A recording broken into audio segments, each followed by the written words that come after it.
Amici telespettatori, ben ritrovati, amici del cuore tassellato. Vi spoilerò immediatamente la puntata di stasera con l'ultimo round del campionato EMEI Monster Energy Supercross 2023 che si è svolta a Salt Lake City, per cui chiuderemo questo fantastico campionato sempre con il nostro carissimo amico Michele Fanton, per cui aspettate le immagini, le news e le due chiacchiere che abbiamo fatto. Motocross My Passion c'è. We're going to start off in the 250, and we had a great showdown, brother versus brother, 250 East-West showdown. We started off with the 250 East heat number 1, guys, and you could tell everyone came out a little bit frisky, wanted to take a win, and Hayden Deegan, this young man has got all kinds of talent in the heat race, came out, got the victory. Then we go over to the 250 West heat. And again, different names than we're used to seeing. Levi Kitchen starting to flex up a little bit. And guys, this was before the rain came in. And then it all came down to the 250 East-West showdown. Light it up. After what we saw in the heat races, I thought that the showdown was going to be someone other than a past champion winning. However, man, these guys, you can never sleep on their skills. But man, once the weather opened up and we got some rain, it changed the complexity of what would happen here. And really, the first half of the first lap changed the complexity big time for one rider, that being, of course, Hunter Lawrence, as RJ Hampshire took a lead, and it was all on. But Hunter, the damage done, James, he was just mired in the back. Yeah, he got a bad jump off the gate, and pretty much his race was ended in the first 10 feet, and he's trying to make his way up through Jordan Smith, and did a good job at coming up, trying to be safe. But yeah, this is what happens when you get a bad start. You get caught up in these positions, but you know, at the end of the day, his brother was up front, right? You know, racing last week's winner with RJ, and then he gave him the business, as we'd like to say, RC. How about this pass, RC? That was retribution from East Rutherford a few weeks back, if you remember, when RJ absolutely sent it in there. I don't think he was anticipating the hydroplane like he did. However, yeah, that was payback. So Jet Lawrence takes the East-West showdown, and his storied career on the 250 comes to a conclusion. He now moves on to the big bikes, the 450. Classy move at the end as RJ Hampshire, Jet Lawrence say, no hard feelings, brother. Rick James. Levi Kitchen also joining them on the podium, but what a great performance. What a great show as the Trackworks crew put it all together. Jet Lawrence, RJ Hampshire, Levi Kitchen, Joe Shimoda, nice bounce back for him at the second half of the season. And Jordan Smith, Hunter Lawrence finishing up in 6th place. Daniel Blair, after the race, speaking with the champion. Thank you, Jason. We do as well. Let's take a look at the 450 highlights, guys. This is an amazing night for Chase Sexton. James, we talked about it, something he will never forget. Yeah, definitely. I mean, as a kid growing up riding motorcycles, this is what's one of your ultimate dreams, to win a Supercross championship, and Chase was able to get that done tonight. And the way he did it, he goes out on top. Been able to do this whole shot, lead every lap, Ricky. Yeah, this is pretty much an easy race for Chase Sexton, and that's the way you want to go out on your last race, winning that championship like that, winning. But man, Ken Roxon, just another factory rider going down. He dabs his foot. James, walk us through what happened here. Yeah, I mean, the track, it rained a little bit earlier, so the track was a little slippery. Ken said he goes around the outside and loses the front end, and it does not take much. The front end washout hits his knee, and that was kind of into that. So Chase Sexton went out the way you want to. Ken, unfortunately for him, this is definitely not the way he was, but he's had a great year. He finished it strong, and you can't be too bummed. Nice battle between the 7 and the 9. Adam Cianciarulo and Aaron Plesser going at it. Yeah, AP crashing that camera earlier. We're going to send him a little bill for that. And this camera right here, the AP camera. But it's a good way to finish for him. And then you're looking at Justin Hill go up inside of Adam Cianciarulo, which woke him up, Ricky. Yeah, he did. And I tell you what, Justin Hill, each weekend, even before the guys started going down, man, he was getting better and better aboard that Team Tedder, Monster Energy, Mount Motorsports, KTM. But in the end, it was the 23, Chase Sexton. A lot of people have talked about what he did this season, the ups, the downs, the leads that he threw away. But guys, he was there in the end, and that's what you have to do. You have to be there in that opportunity, that moment. I've quoted Ricky Carmichael throughout this week talking about it. He put himself in a position to make this happen, RC. Yeah, you got to be there. And this guy worked hard, very deserving of this championship. And I'll tell you what, there's nothing sweeter than doing something for the first time, especially when it comes to a 450 AMA Supercross champion. So the final results look like this. Chase Sexton, Aaron Plessinger, and Justin Hill. I'll tell you what, it was an impressive performance throughout the season, and tonight, despite a very slippery track, Chase Sexton came out and did exactly what he needed to do, and I think everyone here in Rice-Eccles Stadium appreciated the workmanship of Chase Sexton. He is a worthy champion in 2023. The rest of the field coming through on a tough night. Rain came through early, and then the crew did a great job of getting it set. But again, we tip our hat to Chase Sexton, who wins it all in 2023.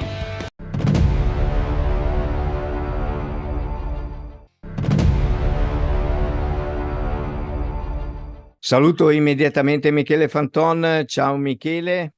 Ciao Adriano. Siamo qua per commentare l'ultimo round delle Main Monster Energy Supercross 2023, gara che si è svolta a Salt Lake City. Che cosa dire? Vorrei che tu riuscissi a portare avanti la puntata perché c'è tanto da raccontare, se parto io non mi fermo più. Oddio, cosa da dire? Dire che comunque ormai la vittoria del campionato era già in tasca a Sexton, però giustamente diciamo che tutto il team Honda si è comportato molto diplomaticamente, ma anche professionalmente. Hanno festeggiato dopo l'arrivo della vittoria di Sexton in questa finale. E questo bisogna dare merito che c'è stata veramente grande fair play da parte di questo grande team, perché quest'anno veramente l'Honda ha sbaragliato in tutti i campi.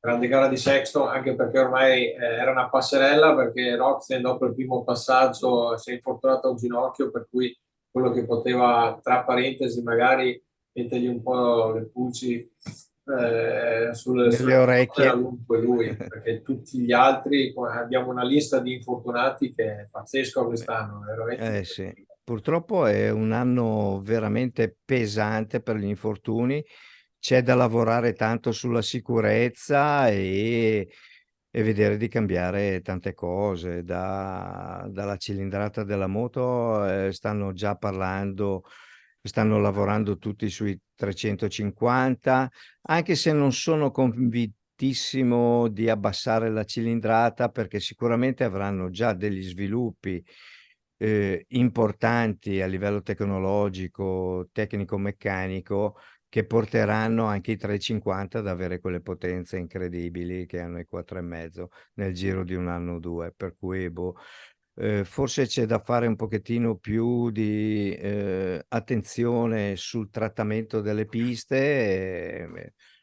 Queste cose chiaramente le diciamo da fuori, al momento siamo seduti comodamente. Vedremo se ci sarà una presa di coscienza, anche perché i piloti in effetti sono un pochettino stufi di queste cose, perché basta un piccolo errore che si frantumano e non è bello proprio, anche perché sono fuori in tanti, già operati, già semi ripresi, però è brutto commentare queste fasi di un campionato, cosa che poi commenteremo anche per il mondiale MXGP dalla prossima puntata.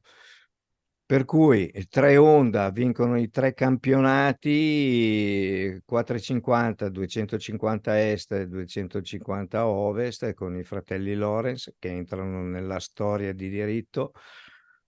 Grandi gare, grandi e soprattutto grande affluenza di pubblico, perché è dall'inizio dell'anno che vediamo gli stadi veramente pieni, per cui tantissimi appassionati, e questo non fa altro che portare acqua al mulino del motocross che ne ha veramente bisogno. Sì, beh, sicuramente poi in America diciamo che il Supercross è da decenni e decenni che comunque ha un grande risalto da parte del pubblico, a parte le ultime stagioni un po' col Covid e così, ma però anche 10 anni fa che ogni tanto andavo in America a vedere queste gare, i stadi erano sempre veramente stracolmi. Sì. C'è un seguito di pubblico pazzesco. Poi quest'anno il pieno ad ogni gara fa capire che comunque ruota da parte del pubblico un grande interesse, perché è spettacolare, emozionante e bellissimo.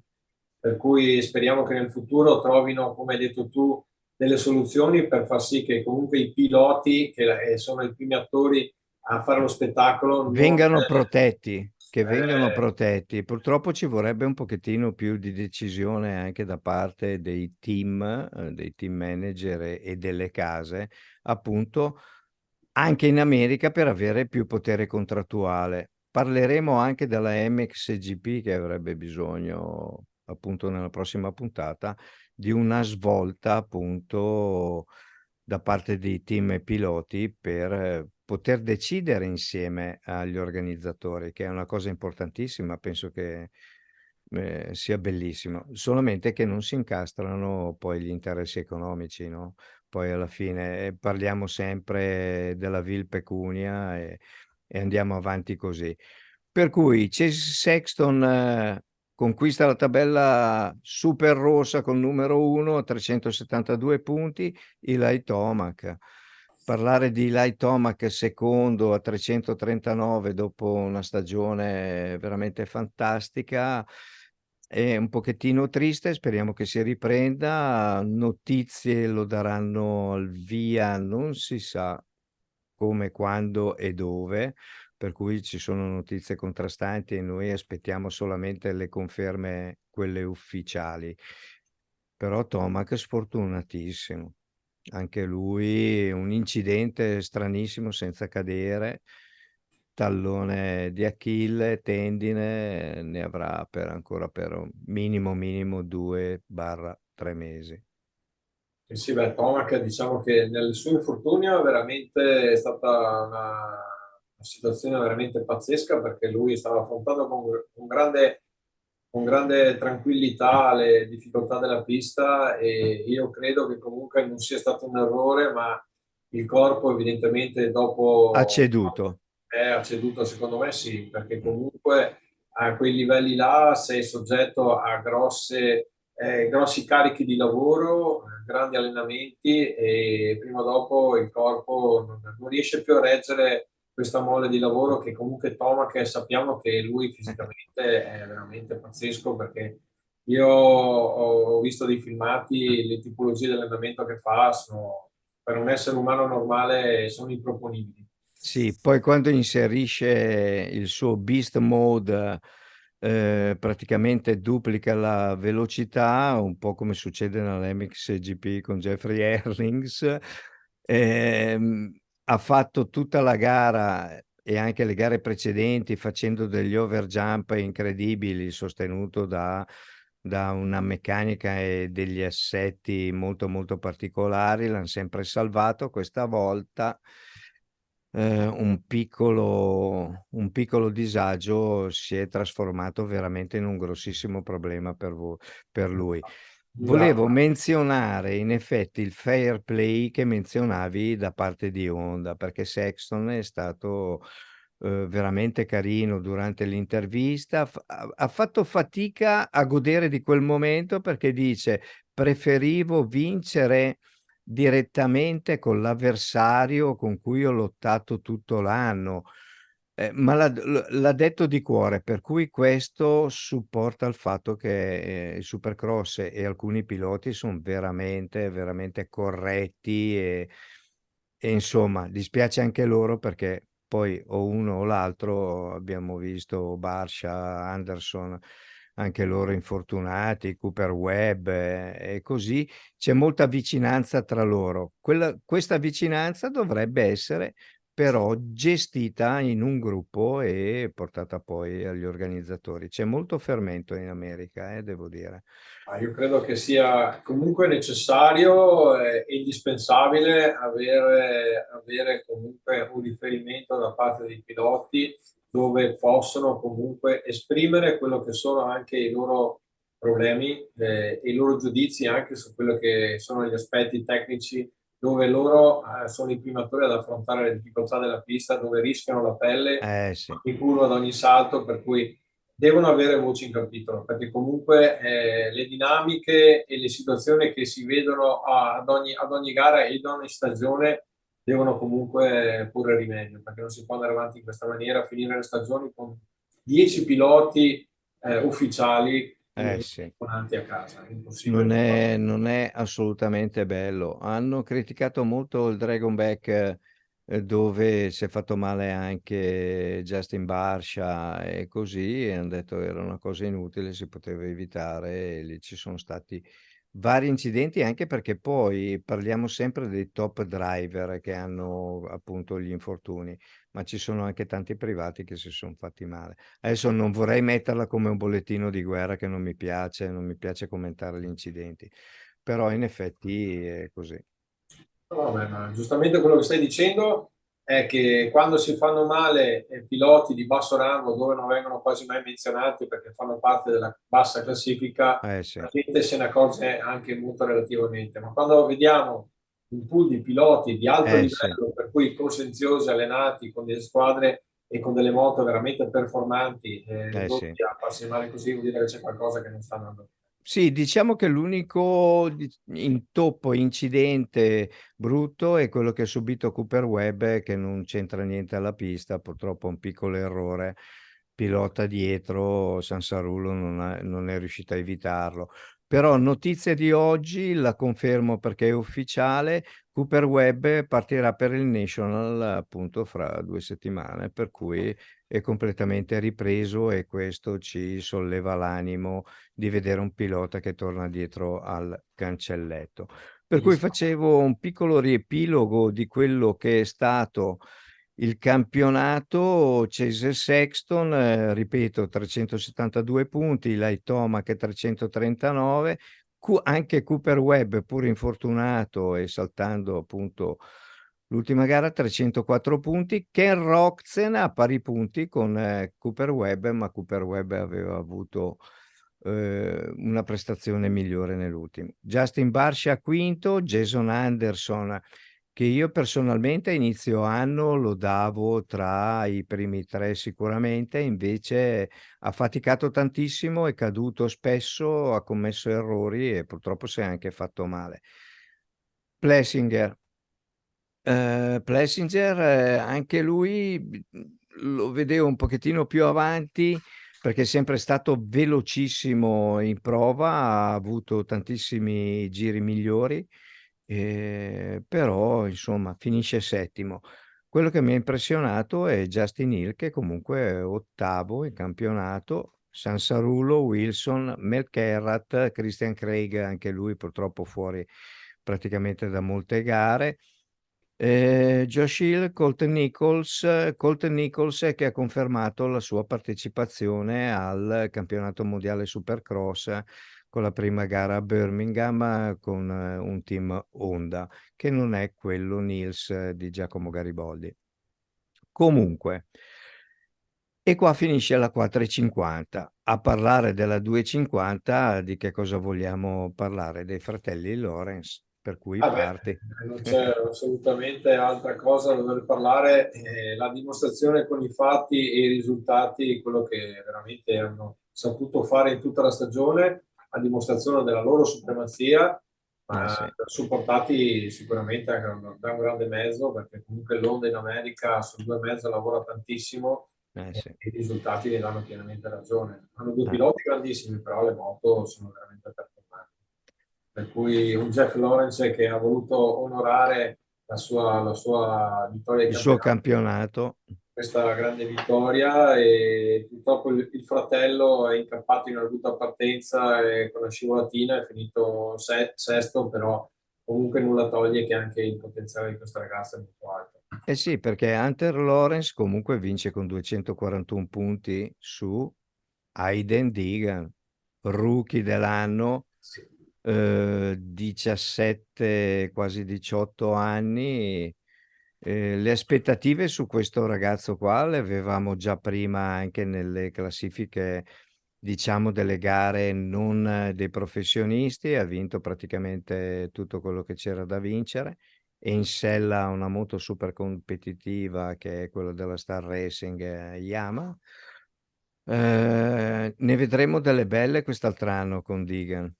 Tu cosa dici? Ma, ne vedremo delle belle, ne ha già fatte vedere quest'anno delle belle, per cui tanto di cappello di questo ragazzino, la sua prima esperienza da rookie in questo campionato è veramente agguerritissimo, perché ci sono fior fior di piloti importanti, lui si è distinto ma soprattutto oltre a aver fatto dei buoni risultati e dimostra la classifica che ha fatto secondo, è stato costante, non si è Sì. fatto male perché di solito il ragazzino giovane arrembante, pur di fare il risultato, va a fare qualche rischio, che comunque la sua guida è I anche un po' a rischi, i rischio. rischi li ha presi, li ha assorbiti anche perché ha fatto delle belle cadute anche lui. Sì, diciamo che la sua... Però è tutta arte che ha messo da parte, come dicevano le nostre nonne, no? Quello che però, tra parentesi, scusa se mi permetto, mi dispiace tantissimo è Max Ansti che secondo me avrebbe Vero? meritato il secondo posto. Adesso senza togliere nulla a Digan che è stato bravissimo, però ma per un punto Sì, Ansti vabbè, è arrivato a podio, un terzo posto meritatissimo, sì. e tanto bravissimo, però un secondo secondo me ci stava. Molta delusione da parte di Jordan Smith, che è stato velocissimo per tutto l'anno, ha combattuto con i denti, anche lui ha commesso qualche errore, finisce quarto in campionato a 159 punti. Chris Blows, quinto, Jeremy Martin sesto, Nate Thrasher settimo e poi troviamo un europeo che è Tom Vial, che anche lui sfortunato, un paio di infortuni che l'hanno un po' scosso e è rimasto fuori. Però insomma, il primo anno va bene così, sicuramente lo vedremo super competitivo l'anno prossimo e lo vedremo al via del National che sicuramente farà benissimo. Sì, Tu beh, cosa pensi? no, no, Insomma, assolutamente. Tom Vialle all'inizio del campionato ci aveva sorpreso con delle bellissime mm, partenze mm, e nei primi giri riusciva addirittura a tenere il ritmo dei primi. Poi, naturalmente, l'esperienza che deve maturare in questo campionato è tantissima. Comunque ha dimostrato che ha le capacità tecniche per poter comunque primeggiare e sicuramente la prossima stagione migliorerà e sarà uno dei pretendenti al podio, quello sicuro. sì. Però, come hai detto tu, partirà per il National e io credo che Tom Vial partirà appunto per vincere il campionato. Assolutamente sì, spinto chiaramente da una casa come KTM che gli darà una moto super competitiva come al solito e messa a punto proprio per lui. È un bravissimo ragazzo, non si lamenta mai, mi piace, un bel pilota proprio, chiaramente 2 volte campione del mondo, per cui è così. Volevo parlare di Yoshimoda che anche lui ha fatto allora, è rientrato da un infortunio che l'ha tenuto a lungo fuori dalle gare. È rientrato e ha dimostrato subito grande velocità. Chiaramente ormai il campionato era verso la onda di Hunter Lawrence. Stavo guardando le statistiche di Hunter Lawrence durante il campionato. Ha fatto 3 all shot, ha fatto 89 giri in testa, per cui ha fatto 7 vittorie.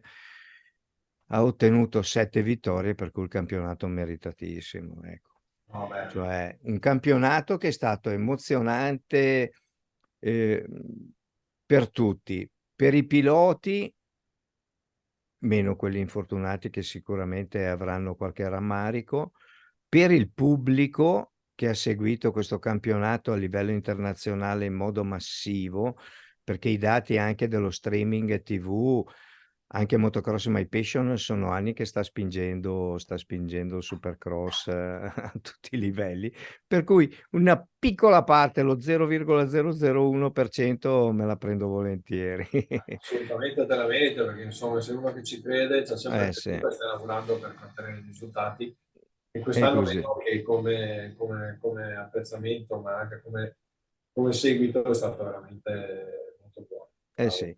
bravo, bravo. Adesso sicuramente dalla settimana prossima parleremo chiaramente, giustamente, e con tanta voglia di quello che sta succedendo appunto in MXGP, in MX2.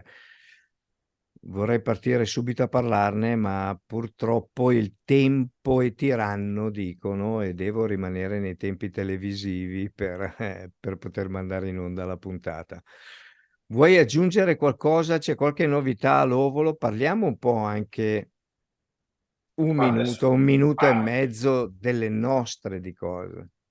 Le nostre cose, adesso l'Ovolo diciamo che momentaneamente diciamo in stand-by perché diciamo che le gare importanti che dovevamo fare inizio stagione sono state fatte, abbiamo avuto un buonissimo successo, la federazione ci ha anche elogiato per il nostro lavoro, probabilmente per fine stagione faremo anche delle altre modifiche all'interno del circuito per migliorarlo e perché comunque il nostro obiettivo è riuscire a A organizzare una gara di riportare, prestigio, a, a a ri- riportare a una gara. riportare una gara di mondiale. Adesso non andiamo Però a... i sogni vanno fatti grandi, Michele. Hai ragione, facciamoli grossi, però Facciamoli grossi. guardando la realtà noi vorremmo intanto portare a casa una bella gara del Prestige che per Eh. noi sarebbe veramente una gara importantissima. Tu Ecco. come lo Il nostro vedi territorio. come lo vedi il Prestige a livello di pubblico? Perché io vedo sempre poca gente. Noi nel Veneto, purtroppo, lo dico francamente, ma anche con un gusto di rammarico, è da tantissimi anni che non vengono fatte gare di un certo livello, perché l'ultima gara importante che è stata fatta nel nostro territorio è stata a Giava del Montello, un campionato del mondo nel 1996. Grande pista. Giavera è nel mio cuore come l'ovolo, Sì, sì, no, no, con per Akira carità. Watanabe. Anch'io. Mamma mia. Per cui manca da quasi 30 anni una gara importante, anche una gara internazionale, per cui il nostro territorio ha bisogno, perché secondo me abbiamo un bacino di utenza, ma anche e soprattutto di Ma pubblico interessante. ricettività anche del territorio. Assolutamente. Cioè sono posti bellissimi con alberghi, cioè è strutturata bene la zona.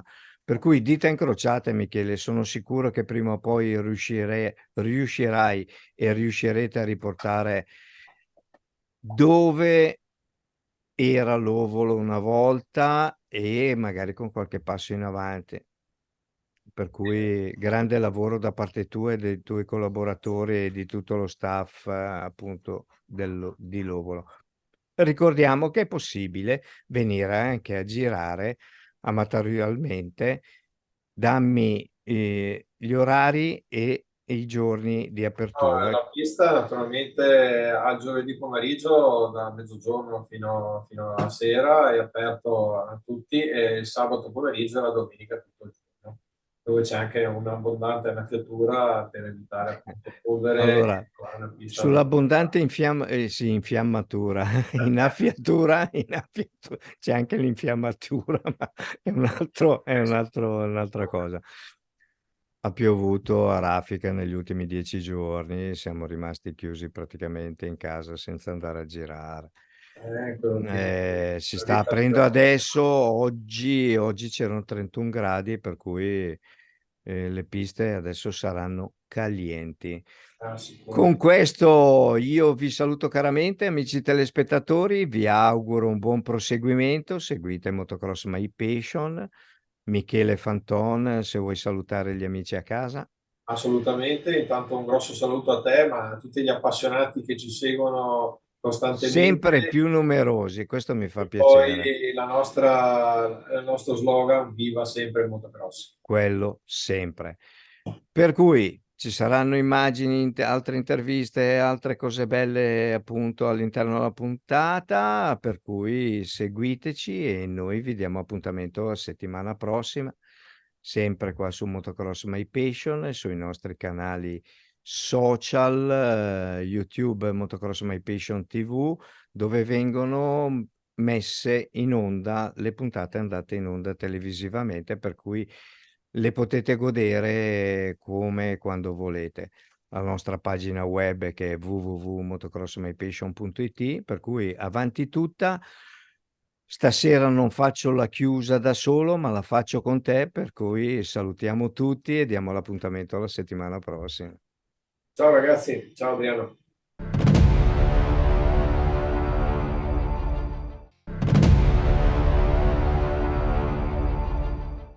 And Jordan Smith, while starts have not been good throughout the season, he's been having just 8 at the whole shot line in the mains. In in the heat there earlier on today. We saw him out up front and made all the difference. It led to that heat race win, so can he get that start again here in the main?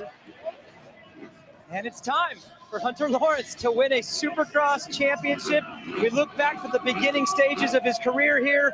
What an incredible journey. You got to think about the hours spent on the spin bike, the hours at the track, the injuries, the rehab, suffering through a diet, having to eat exactly what it takes to be perfect every single time you're on the bike. You go through all that because you want to be a Supercross champion, and this year he has been fantastic from the very first gate drop of the year until this moment, and it's right here, a chance to be a champion. Hunter Lawrence. The scenario is this: Hunter Lawrence needs to finish 20th or better, and the title is his. It's important right here, right-handed first corner, get a good start. It is game on in Nashville, 250 East on the line.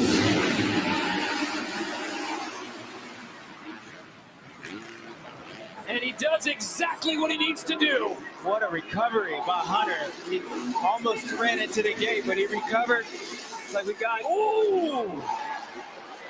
Gets a little bit of business from Jordan Smith, winner of his heat race, and Smith says it is on. Yeah, but you got to remember, Jordan Smith being Hayden Deegan's teammate, still mathematically, Hayden Deegan has a chance at this championship. It's a long shot. I think it isn't going to happen, but still, he was going for it. yeah, and I think all that's spun off of like how good Jordan rode in that heat race. So he can keep it up on two wheels, knowing that Hunter's maybe a little bit in defense mode, meaning he's not going to take too many chances.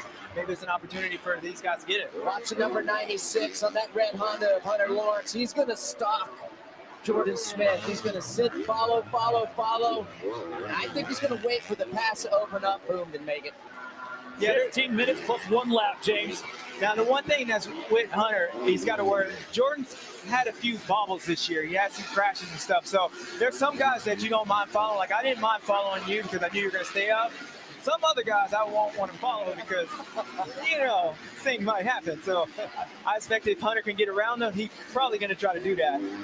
Ricky, how do you turn off the competitive juices knowing that you don't need to win this race to get the title? But you know Hunter, he's going to want to race this thing hard. I kind of like what Steve Letarte was talking about off there. It's like, man, you go into this race and approach it the same way you always have. Listen, Hunter's a very intelligent racer. He's not going to take any unnecessary risks. However, he's going to race hard. He's going to race hard, and there is nothing better than winning a championship and winning the race.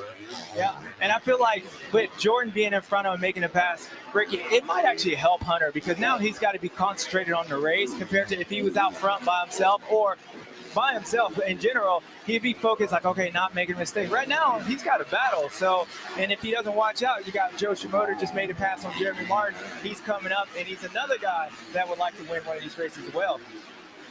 You know, Hunter Lawrence, too, we talk about the pressure of the title and what that's like. And sometimes I feel, James, I don't know how it was for you, but there was something subconsciously that would take over to where I couldn't ride as fast as I normally could. And I'm like, man, I feel like I'm doing everything that I can, but it wasn't showing on the laps. Did you ever experience that? Oh, yeah, I experienced that a lot. I literally was on the last time I won the championship in 09, I couldn't feel my legs on the gate. So I don't know what it was, but JS had no legs sitting on the gate. So, Hunter, I feel you, brother. 250 East main event. This is the situation. Jordan Smith leads the race, but it is Hunter Lawrence who sits in second place, the overall points leader. He can clinch the 250 East title with a top 20 finish. Jordan Smith hasn't won since Daytona, guys, in 2018. That's 5 years ago. I think these next 2 laps for Hunter is going to tell you all about what his plans for the race. And Joe made a little mistake coming up through that Dragon's back and lost some time, but Joe Shimoda looked like the fastest guy on the racetrack. Well, I saw Hunter Lawrence make a mistake in the whoops. He missed one with his front wheel. We talk about what could go wrong if that happens. It seemed like he took a step back. He lost some time to Jordan Smith, but a lot of racing left here on a very difficult track here today. Yep. The one interesting thing with Hunter that puts him in a tougher position is, as you mentioned earlier, Jordan Smith is Hayden Deegan's teammate, and although it didn't look like they got along that well in the heat race, you got to think at some part Hunter's thinking that, well, he is on the blue bike. Would he do anything? I don't think Jordan would do that, but Hunter doesn't know that. His issue is going to be that number 30 Kawasaki, that green Kawasaki coming up behind him. It's going to make that change for him. Coming up on 10.5 minutes to go here. It'll be 10.5 minutes to go plus 1 lap in the 250's main event. It is still Jordan Smith out front and Hunter Lawrence just stalking and possibly waiting for him to make a mistake and not forcing the issue, Will. And like you said, John, it's been a long time since Jordan Smith has that win there, 5 years. This would mean a lot to him. Talking to him earlier, he's eyes forward as far as his career goes here. He loves being with a Monster Energy Star Racing Yamaha team. He feels comfortable on the bike, but he's very aware that consistency is an issue. So this win would be fantastic for him. But guys, I think the way that he would win this, stay on his bike against all this pressure, would also mean a lot to him that he's moving in the right direction. James, to what you were talking about a bit earlier, I feel these next couple laps, if Hunter is able to keep the pressure on Jordan Smith, I think the dynamic is going to change and he's going to have a legit shot of winning this race. Yeah, absolutely. And it looks good. And one thing with this track, with it being dry, there's not a lot of chances like over-rodding the thing as far as like just splat out like speed. Right now, like I think Hunter, being the rodder that he is, he's very technical and smooth. So I think these conditions kind of suit him.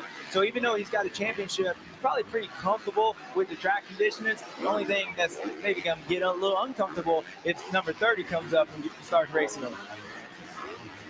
Guys, communication is key, and right now Hunter Lawrence is counting. Wow, well, that changes everything. We'll have to keep an eye on the pit board. What I was about to say, the communication between the rider and the mechanic is so pivotal, especially in a moment like this where Hunter needs to be aware of everything. So watch, he's going to go through the whoops, come around the corner, and right here, here's the shot. Calm. Number 30, that's letting him know it's Joe Shimoda behind him, and you can be calm. So right now, Hunter will process everything he just learned in the last 30 seconds, evaluate it, and go from there. Okay, folks. Now, we're looking at the battle with Hayden Deegan, and Hayden's actually riding really well. Let's see if he's trying to get in on Jeremy Martin. Jeremy's probably like, what's up, dude? Yeah. But, so what we were saying with Hunter, like he had a rapid to chase. Let's see what he does the next couple of laps on there. Does he start making mistakes, Ricky? And does that championship creep in? Because now he's up front. And as I said earlier, it's different when you're out front by yourself, having Joe Shimoda come up there. Let's see if he starts making mistakes. And if he can keep that gap on there, then I think he'll be in a good position. Yeah, I think if he's able to gap him, he's good. However, if Joe Shimoda, number 30 on that Monster Energy Pro Circuit Kawasaki, catches him, I think he'll give way. I really do think that he'll lay up, let Joe go by, because if you go back last year to the Pro Motocross Championship, that last round, Joe gave him the business, and it was a tough collision. Yeah, they said they my friends. I don't know if they were friends after that. So, yeah, going to your point, he did blow some doors off. So, but I don't think Joe's that type of route, at least not for this one. We have reached the halfway point of the 250 East main event. Monster Energy available now at Kroger. As this track starts to wear, I think it plays right into Hunter Lawrence's playbook because of the throttle control, because of the precision he has on the motorcycle. I mean, this track is absolutely getting so dry here today. You can see it's almost like Blue Groove out there because it's drying up so much. Yeah, and I think watching everywhere except for these whoop sections, I believe actually Joe Shimoda's faster than Hunter Lawrence, but when he gets to the end of the laps, he can't catch him. There we go. Because of position. But now we're watching Danger Boy, and I'm sure he's probably getting a little frustrated. Hayden Deegan on the outside, Martin on the inside, gets by him. Hey, put him. I love that. You hear that crowd? Put him on the school bus. Send him to school. No contest whatsoever. Squares Jeremy Martin up on that corner, right in the right-hand side of the whoops. Carries the speed, makes the pass, Will. And Hayden Deegan, we spoke about that second place in points at the top of the show there. He's just added another 2 on Max Anstey. Talking to Hayden earlier on today, I said, how important is it here to be second in points? He's like, obviously, I'm really happy about it. He told me that at the beginning of my rookie year, I would have been excited. He said, but I'm not going to lie, now I want more. He said, my goalposts have completely shifted since the beginning of the season. He said, if I had been more aggressive, I wish I had been more aggressive. At the start of the season, maybe Daniel I could have narrowed up that gap to Hunter. So Hayden Deegan, we know where his eyes are set. Exactly. Now I'm looking at the leaderboard. Hunter Lawrence now up 3 seconds. On that last lap, he was clear of all lap traffic. I saw a little extra intensity and aggression, and I think he used that as a chance to get away. He did it there. And guys, just think about this. In 6 minutes, Hunter Lawrence can be a Supercross champion. I think back to 2021, Cooper Webb goes to the final round of the series in Salt Lake City. He didn't have to win. He just had to cruise around and get it done.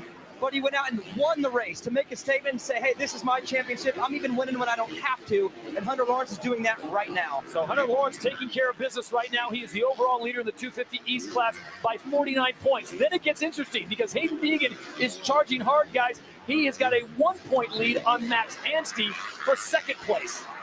Yeah, Hunter is riding great right now. I can see the intensity level actually starting to pick up. But not necessarily he's going faster, but I just see more authority, no more tendency to like being tender around the racetrack. And all that's done is made him pull away from Joe. And as I said earlier, it looked like Joe was the faster rider, but since the track is slippery, there's only a certain amount of speed you can carry around this racetrack. And every time Joe went over that, he made a mistake, gave Hunter the gap, gave Hunter the confidence. Now Hunter's got a 3.5 second lead. So 5 minutes away from a championship for Australia's Hunter Lawrence. Number 96 on board the Honda HRC. His younger brother, Jet Lawrence, races on the 250 West class, and he'll be racing for the title next week in Denver. This type of track too, James, with these conditions here today, I feel like it takes more effort. This track isn't forgiving like we've been talking about all day long. So you're right, you may ride a little more tense. You're fighting and looking for where that traction might be, which takes more physical effort to do. And Hunter Lawrence is also in great shape. So not only does his style play into the cards of how this conditions is, but his fitness does as well. Yeah, you see him making a few little mistakes. And as a rider out there, when you say guys are locked in, you notice when Hunter went around that corner before the finish line, he was just focused on what he was doing, almost ran into the guy that was down, Braswell. And you would just think, like, folks at home, they're like, wouldn't you be able to see that? But no, these guys are just so locked in and focused on what they're doing, and especially with Hunter right now, he's just trying to get through these things, and things are happening. He had a moment on the Dragon's back, Ricky, where he clipped the tough block trying to find that traction you just mentioned. These guys ride the edges of the tracks. The reasons that they do that is because sometimes that's where the smoothest line is, or that's where all the grip and the traction is. Fighting constant, these racers are constantly searching for smooth lines and the most efficient lines. 3.5 minutes to go. He's told to be smart. Just has to finish top 20, and the title is his. So Hunter Lawrence well on his way. Nice battle shaping up, though, for second place. There's Joe Shimoda. Here comes Smith, and Deegan's lurking in fourth. Yeah, Hayden Deegan was the fastest guy on the track by over a second in the last lap. So he's coming for sure. This would be a great run if Joe Shimoda is able to get on that podium. You see him right there, number 30.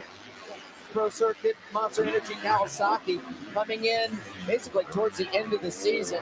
Be a nice confidence booster as they gear up here soon for the Pro Motocross Championship. Now, even for Jordan Smith, he made a mistake out front. I would say his day, if he can keep it together, it's been a positive day. You know, winning that heat race, being able to make a mistake from leading the race, and if he can get around Joe or stay up on the podium, it'd be a good day for him. Yeah, certainly a good day. It's great to see Jordan rebound from that mistake when he lost the lead. Keep his mind in it. Keep putting in good laps and never give up. Joe Shimoda, this will be his first podium of the season, as you guys alluded to, coming in late because of injury. Finished fourth in Atlanta, 9th in New Jersey. And for Shimoda, this would be a nice way, as Ricky pointed out, to catapult him into the outdoor season. Remember, it's all about the Super Motocross World Championships. You want to qualify, you want to punch your ticket, and then you got the big playoffs RC coming up in September. Charlotte, Chicago, and then the showdown in LA. I cannot wait. The inaugural season, finally some playoffs. Yeah, it's going to be good. So a couple of laps ago, Hayden Deegan ran a 54, which is one of the fastest lap times of the race. This lap, he ran a 56.6, which is 2 seconds slower. And as I said earlier, there's only a certain amount of speed you can carry around this track, and Hayden was trying to make up that gap on those guys. I think he kind of found that, so him losing that time is difficult, but he's still riding good. If you are Hunter Lawrence right now, number 96 on that Honda, this is where the thinking starts coming into mind, I would think. All of the years, all of the struggles, all of the work you do in the off season, finally coming everything has come to fruition. He's put everything together, all the pieces of the puzzle. There's his brother Jet in the box. I think what's so impressive, guys, is Jet is his younger brother. Jet came in with so much publicity, so much hype, and Hunter was having a rough first year, and then he just said, you know what? I'm going to turn it around. And here it is. He's going to get the title right or down in the background. Folks, that's why we say you got to stay focused on there. I mean, Hunter, that could have been gnarly with that lapper that it just went down. Then the guy crashes. Then he gets the huckabuck at the end of the thing. Anything can happen. So, again, earlier, I think the track being as difficult as it is helping him because he knows he has to stay that way, Ricky. Yep, you have to say picture perfect. His lead is 4.3 seconds, just needs to be in the top 20. Hunter Lawrence will claim his first professional title here as a 250 East Supercross champion. Man, what a special moment this could be. And another lap and a quarter. Yep. You think about the family story. They sold everything they had in Australia. They moved to Europe, raced the GPs in the European scene, stayed there for several years, got their chance in the U.S. Yeah. One thing that's about racing and to bring it home as his mechanic, that's awesome, is that even though he's out there riding by himself, he's racing for a lot of people. Like his mechanic, his bus driver, his team manager, his family. His family. Like we all, I mean, you see his his brother's right there. So it's not only his emotion and how happy, it's the emotion of like celebrating with your family. And that's something that I know with this sport, being an individual sport, the family and the team that you got around, like it is a special feeling. And Hunter is about to get it and feel it again. Looks like he still can feel his legs, so he made it far tonight. Here he comes, Hunter Lawrence. The fans are on their feet. It's 7 a.m. on Sunday back in Australia, and I hope they're up and watching because Hunter Lawrence is bringing home a title. Bust out the Vegemite. The 23-year-old Australian, one more turn. Let's hear it. Aussie, Aussie, Aussie. Hunter Lawrence is the 250 East champion. Congratulations. That's so awesome. Look at that emotion. Gosh, I love it. Absolutely love it. Everybody's getting hugs. Everybody's going to get a hug. Cool to see Joe come up to him. Jordan, that's respect right there. That sportsmanship. Yeah, they know how much work that kid put in. They know how hard it is. They know where he's come from. Risked it all, his family, and the payout came. And how can you not watch next week in Denver as his younger brother Jet tries to clinch a 250 West title? So a spoil of riches for the Lawrence family, but to Ricky Carmichael's point, they have been all in, full commitment on their sons and their racing careers, and this is the payoff right now, the win.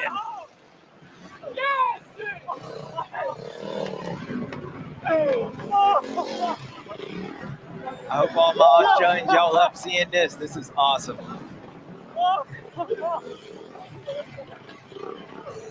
Yes!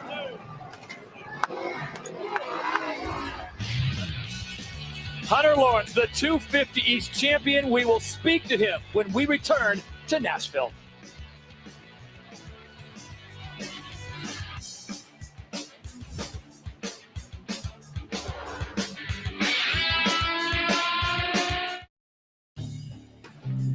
Monster Energy AMA Supercross is brought to you by Monster Energy, proud partner of Monster Energy Supercross. What a day in Nashville. 7th win of the season, 12th win of his career, and first career titles. We set it down to Daniel Blair with a 250 East champion. I'm with the champ, and I'm with Mike Pelletier of the American Motorcycle Association to present Hunter Lawrence with his #1 plate. Thanks, Daniel. Hunter, congratulations on a great season. On behalf of the AMA, it gives me great pleasure to present you with the 2023 Monster Energy AMA Supercross Championship 250 East #1 plate. Congratulations. Thank you.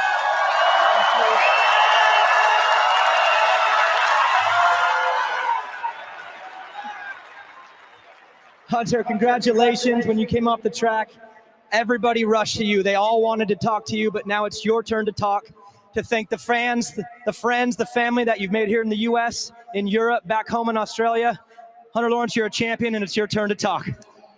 I just want to say thank you from the bottom of my heart. Everyone that is with me now was with me when I was at my lowest of lows, so this is incredible. I can't say I ever dreamed of this as a kid because I didn't know this was possible, so I'm choked up. This is just surreal. This weekend's been incredible. Perfect day. I just want to celebrate this with everyone I love and care, my whole team, everyone. This means the world. And you win the title, and you also win the race. Take me through that main event. Was there a plan in place, or was it just see what happens because it ultimately worked out perfectly? Yeah, I wanted to win this weekend so bad with everything that was going on, and Jordan got me in the start, and I was just sitting behind him, and then made a mistake, and I got him, and then just navigate the lappers, but just kept focused until last time through the whoops, and then I kind of let it out. I couldn't mess it up too bad from there to the finish line, so little early celebration. Congratulations, Hunter Lawrence. You're a Supercross champion.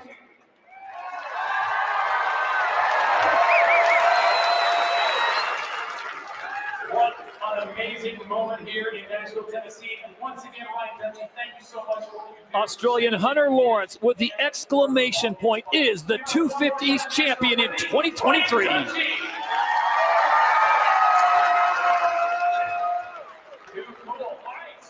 Final results look like this. It's Hunter Lawrence, Joe Shimoda finishing second, Jordan Smith, who got the whole shot, in third on the podium.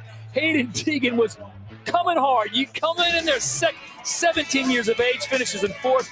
Max Anstey rounding out the top five. What a showdown, but in the end, it was Hunter Lawrence. Let's head it back down the track, and Will Christian. Thank you, Todd. And with Joe Shimoda now, a great second. Congratulations to you, Joe.